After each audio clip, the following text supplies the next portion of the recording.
യേശു അവനോട്, പൊയ്ക്കൊള്ളുക, നിന്റെ മകൻ ജീവിച്ചിരിക്കുന്നു എന്ന് പറഞ്ഞു.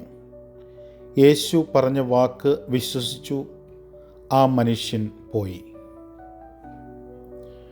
ഒരു രാജഭൃത്യൻ തൻ്റെ രോഗിയായ മകനെ സുഖപ്പെടുത്തുവാൻ യേശുവിനോട് ആവശ്യപ്പെടുന്നു.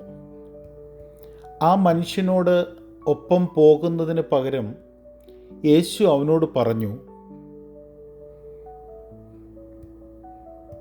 നീ പൊയ്ക്കൊള്ളുക, നിന്റെ മകൻ ജീവിച്ചിരിക്കുന്നു.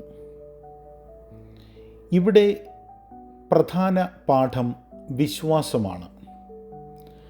തെളിവ് നോക്കേണ്ട ആവശ്യമില്ലാത്ത ആ മനുഷ്യൻ യേശുവിൻ്റെ വാക്കുകൾ വിശ്വസിച്ചു. യേശു പറഞ്ഞത് നിവൃത്തിയാകുമെന്ന് അവൻ വിശ്വസിച്ചു. ഉടനെ പോയി. പിന്നീട് യേശു സംസാരിച്ച അതേ നിമിഷം തന്നെ തൻ്റെ മകൻ സുഖം പ്രാപിച്ചു എന്ന് അവൻ കണ്ടെത്തി.